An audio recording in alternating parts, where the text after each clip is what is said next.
From the heart of ancient lands, where stories breathe and the past speaks through firelight. This is Temple Timeless Tale,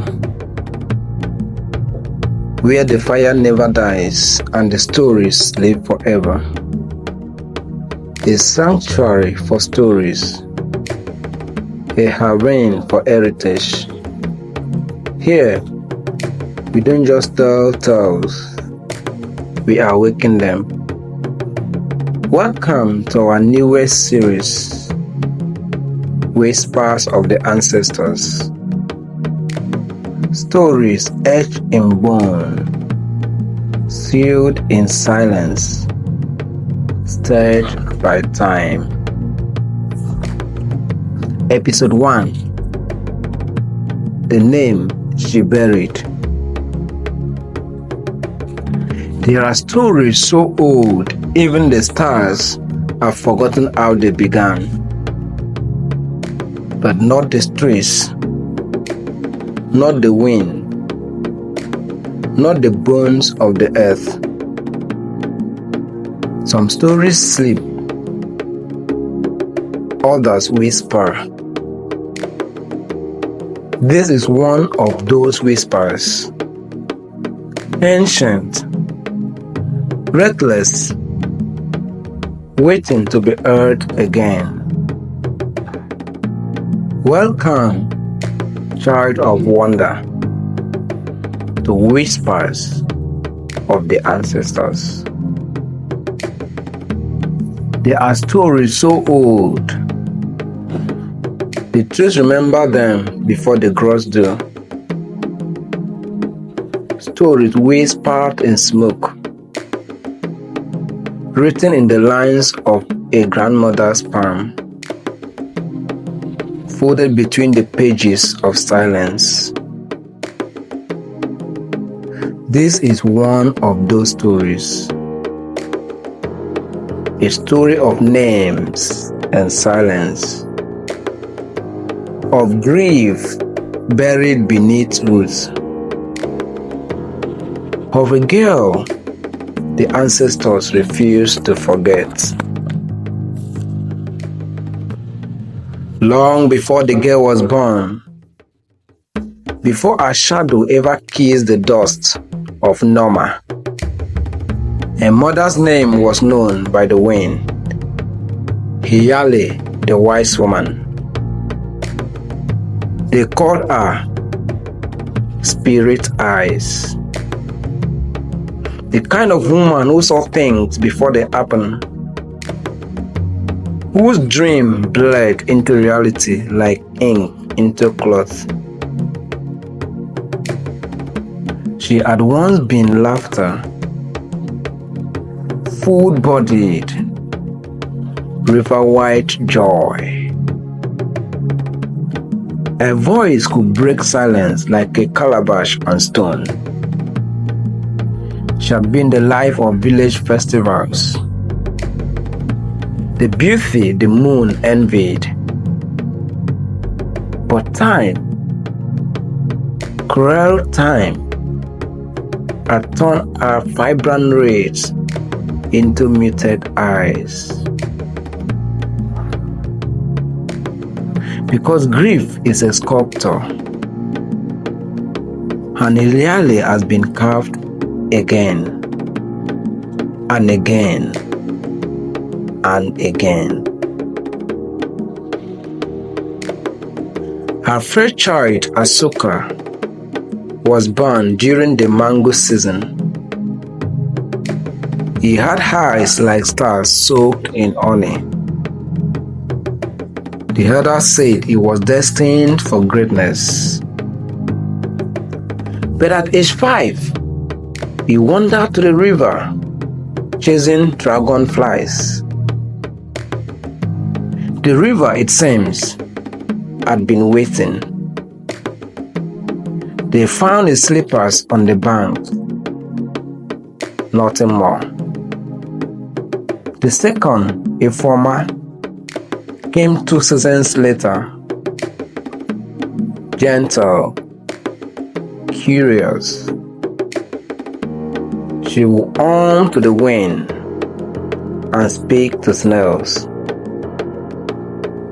At age 3, she developed a fever.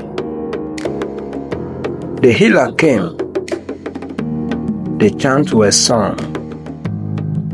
The roots boiled. But by morning, her breath had left her. The thought was not even named. Born during a storm. A flash of lightning. A cry. Then silence. The midwife wrapped the child before dawn. Iyale did not cry. She simply sat, unmoving, as if her spirit had stopped outside her body to wander. The villagers began to whisper, "She is cursed. Perhaps she has offended Allah, the Earth Mother." No woman loses 3 children without the gods raising an eyebrow. But Iyale said nothing. She fasted. She prayed. She danced alone in the forest under full moons. Then, in the year of the dry winds, when the land cracked and the goat birthed twins, she conceived again. The child in her womb kicked early, moved with the rhythm of life.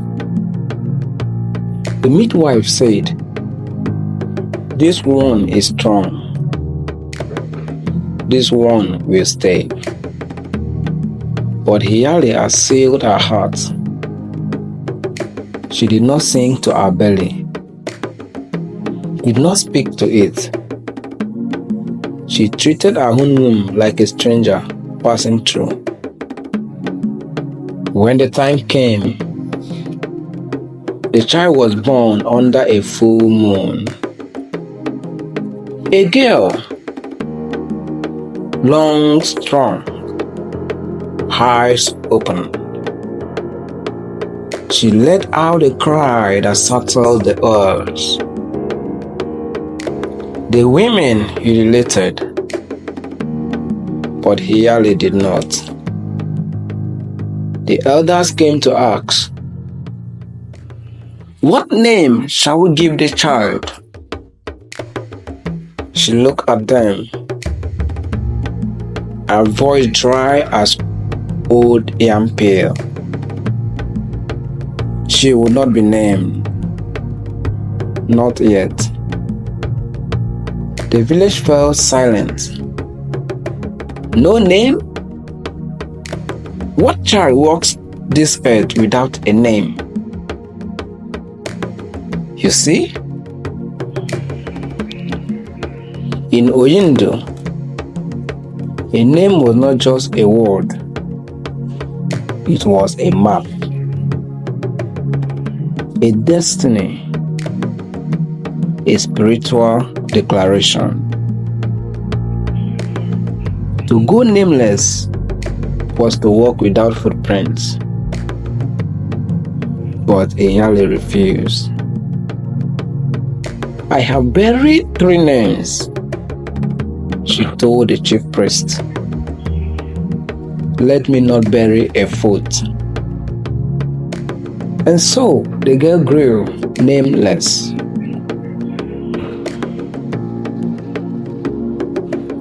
They called her Nwakemo, the spirit child. Some feared her, others pitied her. Children avoided playing with her shadow. But she was radiant from the start. She was different, She spoke early, often asking questions that make elders pause. She laughed with the thunder and danced in the rain. She would sit alone, eyes closed, as if listening to something no one else could hear.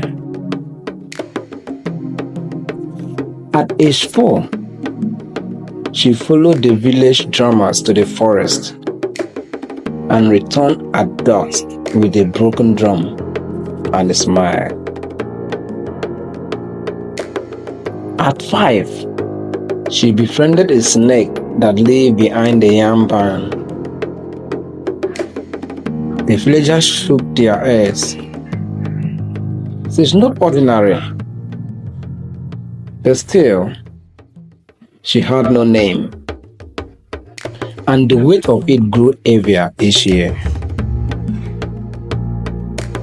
On her 7th birthday, the sacred year, she stood before her mother as dawn broke over the hills. "Mother," she said, "do I belong to the earth or to the mist?" Yali froze. The child placed her hands on her lips, mimicking the village women. "I have no name, and yet I breathe. I have no name, and yet the birds follow me. Even the rivers called me child." Yali looked away. "I buried it," she whispered. "Your name beneath the old Iroko, so sorrow would not steal it." The girl's eyes narrowed. "Then I will find it." Before dawn fully claimed the sky, she walked to the sacred grove. The Hiroko tree stood like an ancient sentinel, its bark thick with memory. She knelt, placed her ear to the ground, listened. Then she spoke. "Ancestors, I am the child you watch enter the world with no drum. I am the song unsung. I am the name buried beneath fear.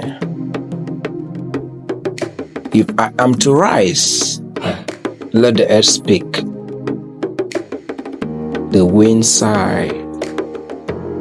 The leaves trembled. A voice rose from the roots, cold and soft.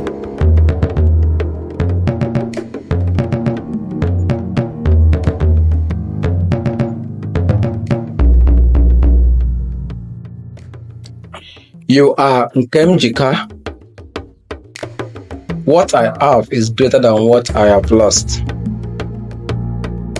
She felt it, like lightning threading through her veins.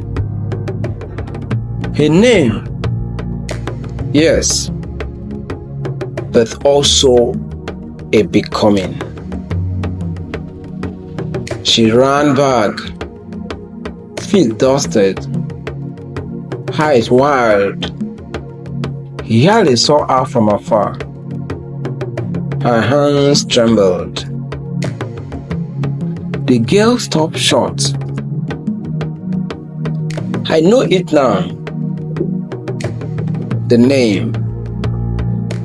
Yali nodded before she even heard it. "Nkemjika." She whispered it like a prayer. Then louder, "Nkemjika." They wept together, not just for the found name, but for all the name lost before. From that day, the villagers bowed differently when they saw her. The chief priest declared, "Shall be named by the earth ourselves." Nkemjika began to walk as one sent, as one protected, and behind her walked the shadows of Asuka, Ifoma, and the unnamed one. Their stories no longer erased, but carried in her name.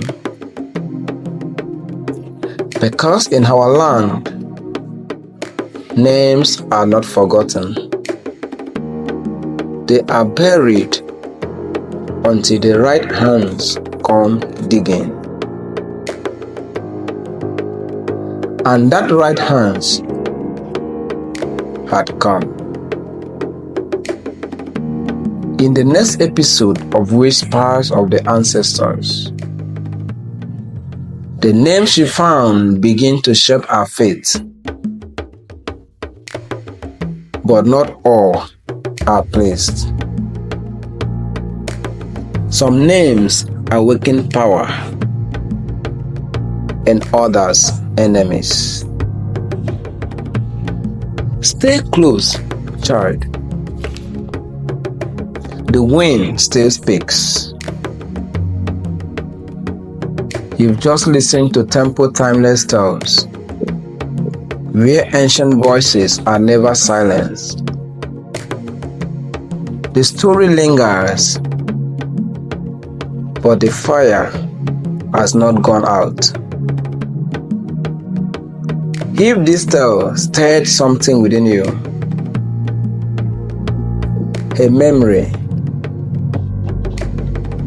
a mystery, a name forgotten, then stay with us. Subscribe to Tempo Timeless Tales. Let the ancient voices find you wherever you are. Leave a comment below. Tell us what the wind whispered to you today, and share this story with someone whose spirit still listens. Because here, the stories don't end. They echoed. Until the next tale, keep the fire burning. Let the ancestors guide you. Thank you for watching. See you in episode 2. If this is your first time of watching our video, don't forget to subscribe to the channel to get more exciting and wisdom-based stories. To my returning subscribers, thank you very much. You are the ones that keep us going. You are valued. You are loved. You are appreciated. Keep joining with us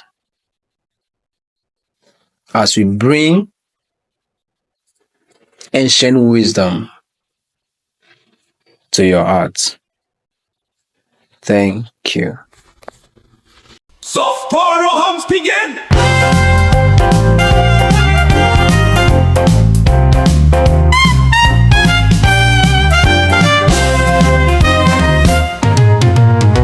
Echoes of wisdom, stories untold, legends of old, in voices bold. Tempo Timeless Tales, where magic unfolds, adventure awaits in every fold. joy of harm's fate. Join the journey, let the magic behold.